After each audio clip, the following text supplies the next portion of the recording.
बटा छूट का दूसरा भाग पढ़ेंगे, सेकेंड पार्ट पढ़ेंगे। यह बहुत ही इंपॉर्टेंट है। आज जो प्रश्न आपको बताए जाएंगे वो काफी एग्जाम्स में पूछे जाते हैं, तो जो भी हमारे चैनल से नए जुड़े हैं वो प्लीज हमारे चैनल को सब्सक्राइब कर लें और एक दूसरे तक शेयर करें। और डेली मैथ्स का भी एक पार्ट वीडियो हम बना रहे हैं, आगे चलकर कुछ दिनों में रीजनिंग का भी पार्ट बनाएंगे, इसके बाद कॉन्स्टिट्यूशन का भी बनाएंगे और करेंट अफेयर्स या और भी सब्जेक्ट्स का बनाएंगे। तो प्लीज जो भी हमारे चैनल से नए जुड़े हो प्लीज हमारे चैनल को सब्सक्राइब कर लें और एक दूसरे तक शेयर जरूर करेंगे और सभी वीडियो को लाइक करेंगे। तो ध्यान देंगे, आज जो बेसिक पढ़ने वाले हैं उसमें दिया होता है, मान के चलते हैं हम, जैसे कोई वस्तु का अंकित मूल्य यानी मार्क प्राइस, जिसको एमपी भी बोलते हैं, और उसी अंकित मूल्य को सूची मूल्य भी बोलते हैं कहीं कहीं। तो मान लीजिए कि वो अंकित मूल्य दिया हुआ है 400 रुपए, ऐसे समझने के लिए हमें रहना डाटा, उस पर ध्यान देंगे। और डिस्काउंट 1 यानी पहला बटा दिया है 10%, ठीक है, और दूसरा बटा पता नहीं कितना भी दिया रहे या और भी 10% दे दे या कुछ भी दे दे, बोला रहे कि दूसरा डिस्काउंट का प्रतिशत ज्ञात करें और उसके बाद उस वस्तु को 300 रुपए में बेचा गया। तो ध्यान देंगे, यदि हम लोग को डायरेक्ट पता होता है डिस्काउंट तो हम लोग माइनस कर लेते हैं, लेकिन यहाँ डिस्काउंट ही निकालना है। तो मार्क प्राइस में अंकित मूल्य 400 रुपए दिया है, 10% डिस्काउंट तो 90/100। अब ध्यान देंगे, दूसरा डिस्काउंट या तो आप x मानेंगे, ध्यान देंगे, या 100 - x मानेंगे। ध्यान ये देना है कि यदि आप x मानेंगे यहाँ तो कैलकुलेशन में इजी होगा, लेकिन लास्ट में आपको 100 - x करना होगा तो डिस्काउंट का वैल्यू निकलेगा। तो यहाँ x ही मान लेते हैं और इधर 300। अब ये वैल्यू को अपना कट कर दिए, ये 400 कट गया, ये भी कट गया, 4 × 9 और नीचे यहाँ 10 और ये 300, ये x, 4 से 75, ये 3 से 3 बार में ये 25, यानी 3x = 25 × 2 10, 250 x का वैल्यू। ये अच्छे से हम सुटेबल क्वेश्चन नहीं दिए तो x का वैल्यू 8313 यानी 83 से 1 बटा दे, तो x जो है वो डिस्काउंट नहीं है। अब यहाँ पे क्या निकालेंगे कैलकुलेशन के रूप में 100 - x, यानी 100 में से 83 सही 1/3%, मतलब आप निकाल देंगे कैलकुलेट करके। मान लीजिए वहां 20% आता तो 100 में से 20 गया तो 80%। ये तो हम लोग सिस्टमैटिक नहीं था, थोड़ा डाटा मतलब वैल्यू पुट करके नहीं दिए थे, तो आप आसानी से बना सकते हैं इस प्रकार के कॉन्सेप्ट वाले क्वेश्चन को, प्रश्न को। अब यहाँ मतलब ध्यान ये देना है कि अंकित मूल्य दिया हुआ रहेगा, 2 बटा में से कोई 1 बटा दिया रहेगा, या तो पहला निकालना रहेगा या दूसरा निकालना रहेगा, और विक्रय मूल्य भी दिया हुआ रहेगा। तो आप क्या करेंगे, या तो पहला बटा यानी जो निकालना है उसको x मान लीजिए और आसानी से x का वैल्यू निकलेगा। तो छूट का मतलब होता था जो भी था 100 में माइनस करते थे हम लोग, तो लास्ट में 100 - x कर देंगे तो वैल्यू आसानी से निकल जाएगा। ये कैलकुलेशन इजी का एक कॉन्सेप्ट है, इसके लिए हम लोग ऐसा बता रहे हैं। अब वहां 100 - x करते हैं तो थोड़ा कैलकुलेशन लंबा चला जाता है, इसलिए ऐसा नहीं तो आप 100 - x करके भी बना सकते हैं। इसके अलावा यह जो है 2 बटा जो प्रश्न में देता है, जैसे सिर्फ बटा का प्रतिशत देता है, मान लीजिए देता है कि कोई वस्तु 2 क्रमिक बटा यानी लगातार बटा, उसी को अनुक्रमिक बटा बोलता है। पहला बटा 3% और दूसरा बटा 10% दिया। यदि 2 बटा के जगह वो एकमात्र बटा दे, ठीक है ना, तो वह कितने का बटा देगा, यानी कितने प्रतिशत का बटा देगा। तो यहाँ पे ध्यान देंगे, वास्तविक या जो भी हम लोग समझते हैं वो 100% में से समझते हैं। अब 100 में से जैसे यहाँ हम लोग लाभ प्रतिशत में भी इस टाइप का प्रश्न पढ़े थे, तो 30% बटा दिया तो क्या लिखेंगे 70/100, 10% बटा दिया तो 90/100। आसानी से कैलकुलेट कर दिए, 9 × 63 63 यानी टोटल 100 में से, तो 100 माइनस 63 यानी 27% का डिस्काउंट देगा। कहने का मतलब है वो 2 बटा के जगह एक मात्र बटा दे तो सिर्फ और सिर्फ 27% का बटा देगा। लेकिन हम सभी को लगता है कि यहाँ 30% हुआ और यहाँ 10% हुआ। कहने का मतलब तो वैसे 100 में से 63 गया तो 37% होगा। यदि यहाँ पे सबको लगता है कि 30 और 10 यानी 40% का डिस्काउंट दे रहा है, लेकिन दुकानदार जब भी लगातार बटा देता है तो दुकानदार वो अपना प्रॉफिट कमाता है। लेकिन बहुत सारे लोग जो इस कॉन्सेप्ट को नहीं समझते हैं उनको लगता है कि एक मात्र बटा 40% है, तो एक मात्र जो बटा देता है वो 37% का हुआ। ऐसे प्रश्न को बनाएंगे। इसके अलावा कभी कभी 3 बटा भी दिया रहेगा। मान के चलिए 30% है पहला बटा, दूसरा 20% और तीसरा 10%। इसके जगह बोले एक मात्र बटा या एक समतुल्य बटा क्या होगा, तो वही 100 में से 30 गया यानी 70 बटा 100, फिर 20 का मतलब 80 बटा 100, यहाँ 10 गया यानी 90 बटा 100। ये कट गया, ये भी कट गया और ये भी कट गया, यानी क्या बचा 7 गुने 8 गुने 9 और नीचे 10, 7 गुने 8 56 गुने 9 504 बटा 10, भाग लगाएंगे तो 50.4%। अब ये देखिए यहाँ 100 में से उसको बटा का जो परसेंट मतलब ये निकला उसको माइनस कर देंगे, तब जाकर वो फाइनल आंसर होगा 49.6%। और बहुत सारे लोगों को यहाँ लगता है कि 30 20 50 और 10 60% का डिस्काउंट दिया, जबकि ऐसा नहीं होता है। वो लगातार बटा देता है, जितना लगातार बटा देता है उतना ही दुकानदार को लाभ होता है। तो आज हम लोग इन सब से जुड़ा हुआ प्रश्न को बनाएंगे, तो प्लीज जो भी वीडियो को देख रहे हैं वो लास्ट तक जरूर वीडियो को देखेंगे, जिससे आपको टोटली कॉन्सेप्ट इस प्रकार के प्रश्न को समझ सकते हैं। प्रश्न है, एक घड़ी का अंकित मूल्य 3200 रुपए है, इसे 2 क्रमिक बटा यानी 2 लगातार बटा के साथ 2448 रुपए में बेचता है। पहला बटा 10% है तो दूसरा बटा ज्ञात करें। ध्यान देंगे, अंकित मूल्य दिया हुआ है जिसको मार्केट प्राइस सूची मूल्य भी बोलते हैं 3200 रुपए है, और विक्रय मूल्य दिया है 2448 रुपए। पहला बटा दिया है 10%। अब दूसरा बटा ज्ञात करना है। ध्यान देंगे तो दूसरा बटा हम लोग क्या मानेंगे, x% ही मानिए। ध्यान दीजिएगा, जैसे बोल रहे हैं वैसे ही लिखेंगे।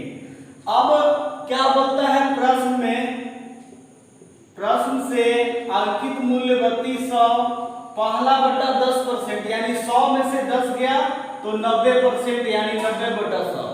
अब यहाँ 2 तरीका है, चाहे तो लिख सकते हैं। दूसरा बटा के लिए हम 100 माइनस x भी लिख सकते हैं, लेकिन 100 माइनस x लिखेंगे तो कैलकुलेशन थोड़ा लंबा होगा, तो आप क्या करेंगे x ही लिखेंगे यहाँ पे। पर ये ध्यान समझना है आपको कि लास्ट में 100 माइनस x निकालना है, मतलब जो भी x का वैल्यू आएगा उसमें से 100 को माइनस कर देंगे।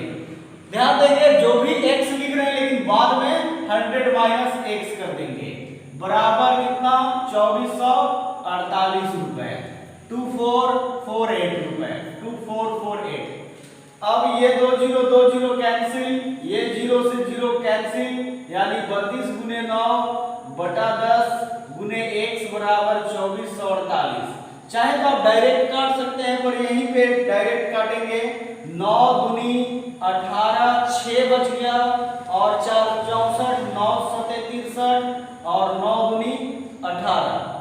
अब यहाँ 32 है और यहाँ 272 है, तो अब सिस्टमैटिक या जैसे भी अच्छा लगे काटेंगे। 2 से 16, 2 से 136, ठीक है, फिर 2 8 16, फिर 2 6 12 68, फिर 4 से 4 दूनी 8 17। काफी लंबा जा रहा है तो आप छोटा भी काट सकते हैं। 2 5 10। ध्यान देना है, यहाँ काटने पे आप जैसे भी छोटा छोटा काट सकते हैं। तो x बराबर 17 गुने 5 यानी 85। तो बहुत सारे लोग यहाँ मिस्टेक यही करते हैं कि 85% हो जाएगा। नहीं, डिस्काउंट में हम लोग क्या किए हैं, यहाँ 100 माइनस एक्स नहीं किए थे, तो 100 माइनस एक्स यानी 100 में से 15, तो कितना 85% ये आंसर होगा। अब मान लीजिए ये 100 माइनस एक्स करके हम लोग यदि वैल्यू को बनाते तो भी आप आसानी से बना सकते हैं, बस कैलकुलेशन पे थोड़ा ध्यान देना है। ये 3200 रुपए अंकित मूल्य है, 10% तो 90/100 लिखेंगे, और यहाँ 100 माइनस एक्स अपॉन 100 बराबर 2448। बाकी तो कैलकुलेशन आएगा ही, ये 2 0 कट गया, ये 0 से 0 कट जाएगा। अब वो 32 गुणे 9 वही सिस्टमैटिक तरीके से आपको काटना पड़ेगा, तो 9 दूनी 18, उसके बाद 9 6 7 63 2 18। अब यहाँ 2 से इसको काट देते हैं 16 और ये 5, और 16 एकम 16, 16 7 112, यानी 100 माइनस एक्स बटा 5 बराबर 17। अब ये निकालेंगे तो 100 माइनस एक्स बराबर 17 गुने 5 85, तो 100 माइनस 85 बराबर एक्स, यानी एक्स का वैल्यू 15%। तो आप चाहें तो डिपेंड करता है, एक्स मान के लिखिए तो लास्ट में 100 माइनस कर देंगे, यदि डायरेक्ट 100 माइनस एक्स लिखेंगे तो भी आप बना लेंगे, डायरेक्ट एक्स का वैल्यू जो 15% आएगा वही छूट होगा। बहुत इंपॉर्टेंट है, बहुत प्रकार का ऐसा प्रश्न आएगा, कभी कभी पहला ही डिस्काउंट निकालना दे देगा तो एक्स मान लेंगे और कैलकुलेट करके बना लेंगे, बाद में 100 माइनस एक्स 100 से माइनस कर देंगे, या 100 माइनस एक्स भी लेकर चलेंगे तो भी बना सकते हैं। तो वीडियो को आप अच्छे से ध्यान देंगे तभी आपको टोटल कॉन्सेप्ट समझ में आएगा। प्रश्न है 20% तथा 10% के दो क्रमवार बटे का एकमात्र समतुल्य बटा क्या है। बहुत सारे लोग तो इस प्रकार के प्रश्न को समझ भी नहीं पाते हैं। क्रमवार का मतलब लगातार, एकमात्र का मतलब एक बराबर का बटा। जैसे कहने का मतलब दो डिस्काउंट दिया है, एक 20% का और एक 10% का, तो इसकी जगह वो सिर्फ एक ही बटा दे तो वो कितने परसेंट का बटा देगा, ये प्रश्न बोल रहा है। तो हम लोग मानकर चलते हैं टोटली 100% और उसमें से पहला 20% का बटा दिया, यानी लिखेंगे ऐसे 100 माइनस 20%, फिर लिखते हैं 10% यानी 100 माइनस 10%, परंतु आप उतना भी लिखेंगे कोई जरूरत नहीं है। 20% यानी 80/100, बटा का मतलब माइनस, 10% यानी 90/100, ये कैंसिल, ये कैंसिल, ये कैंसिल, 8 गुने 9 72% आया। ध्यान देंगे ये 72% आया, मतलब बटा देने के बाद जो पैसा हम दे रहे हैं ये वास्तविक में देने वाला पैसा आया, तो बटा आखिर कितना दिया, तो बटा का प्रतिशत जो है एकमात्र जो बटा वो 100 माइनस 72 यानी 28%। ध्यान देंगे 100 20% दिया बटा, तो हम पैसा उसको कितना दे रहे हैं 80%, यानी 80/100, फिर 10% यानी 90/100, कट गया 8 9 72, यानी 100 में से 72 रुपया हमको देना है। इसका मतलब समझिए, तो डिस्काउंट कितना दिया 100 में से 72 माइनस यानी 28%, जबकि यहाँ दो बटा में डायरेक्टली हम लोगों को लगता है कि 20% और 10% दिया यानी 30%, बल्कि वैसा नहीं होता है 100 में या वास्तविकता में। तो वास्तविक बटा यदि दो बटा के जगह वो एक मात्रे बटा दे दुकानदार तो वो 28% का देगा। ऐसे करके प्रश्नों को बनाते हैं। प्रश्न है 20%, 25% तथा 10% के तीन क्रमिक यानी तीन लगातार बटा दिया रहे, तब वो एकमात्र बटा के रूप में देना चाहे तो एकमात्र बटा कितना प्रतिशत होगा, वैसे ही निकालेंगे।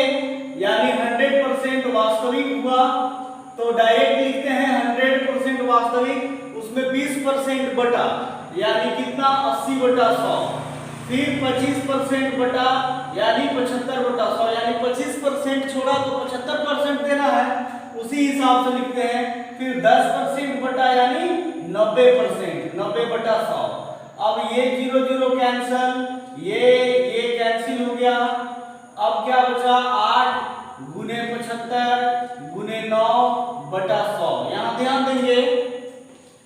25 दिया 75, 25 चौका 100 कट गया, फिर 4 गुनी 8 यानी 2 गुने 3 गुने 9, 2 दिया 6 और 9 54% दिया जाएगा पैसा, दिया गया पैसा का प्रतिशत में है ये, लेकिन यानी डिस्काउंट कितना दिया ये नहीं निकला है अभी। तो बटा का प्रतिशत जो है एक्चुअली में टोटल 100 था, तो 100 में से 54% पैसा वो दे रहा है, तो कितना परसेंट डिस्काउंट दिया, तो 46%। यहाँ देंगे 20 25, हम लोगों को लगता है कि 45 और 10 55% जो है वो डिस्काउंट दिया गया, लेकिन नहीं, दे रहा है वास्तविक कितना 46%। और 20% डिस्काउंट यानी 80%, यानी 80/100, 25% डिस्काउंट यानी 75/100, 10% डिस्काउंट यानी 90/100। ये 100 कट गया, ये 0 कट गया, तो फिर क्या बचा 8 गुने 75 गुने 9/100 यानी 25 दिया 75, 25 चौका 100, 4 से 2 बार में 8, 2 गुने 3 6 गुने 9 54% जो है दिया गया पैसा है। यानी बटा का प्रतिशत जो एकमात्र बटा है वो ओरिजिनल 100 में से 54% दिया गया पैसा माइनस हो जाएगा, तो 46% वास्तविक बटा एकमात्र बटा दिया गया। बहुत इजी है इस टाइप का प्रश्न, आप आसानी से इस कॉन्सेप्ट का इस्तेमाल करके बना सकते हैं। प्रश्न है, एक किताब के मूल्य में 16% छूट प्राप्त होने पर एक व्यक्ति 80 रुपए में एक पेन खरीद करने योग्य हो जाता है, तो किताब को क्रय करने में कितना मूल्य देना पड़ा। इसका मतलब 16% का छूट प्राप्त करता है। तो ध्यान देंगे क्रय मूल्य निकालना है, यानी माना कि क्रय मूल्य 100% है और छूट का प्रतिशत दिया हुआ है 16%। अब वही जो जितना प्रतिशत का छूट देता है उसमें वो एक पेन 80 रुपए का खरीद सकता है, यानी छूट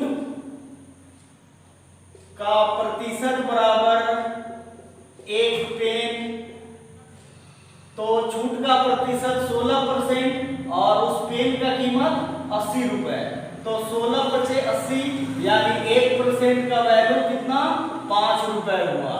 तो क्रय मूल्य बोला है, यानी क्रय मूल्य 100% यानी कितना 100 गुने 5 यानी कितने रुपए 500 रुपए क्रय मूल्य था। और उसके बाद उसमें 16% का वो छूट दिया था। कहने का मतलब बेहद ध्यान देंगे, क्रय मूल्य 100%, छूट का प्रतिशत 16% और वो बोला कि जितना परसेंट छूट दिया यानी 16% उतना में वो एक पेन खरीद करना चाहे तो खरीद सकता है, यानी खरीद कर लेगा। तो 16% बराबर 80 रुपए, तो 1% बराबर 16 बचे 80 यानी 5 रुपए। तो क्रय मूल्य 100% यानी 100 गुने 5 500 रुपए। बेहद इजी है, अच्छे से कॉन्सेप्ट के साथ बनाएंगे, समझ के तो बहुत आसानी से बना सकते हैं। तो जो भी हमारे चैनल से नए जुड़े हैं वो प्लीज हमारे चैनल को सब्सक्राइब कर लें और वीडियो शेयर जरूर करें। सब्सक्राइब चैनल को कर लिए हैं तो, और लाइक करना बिल्कुल ना भूलें, जिससे क्या है अब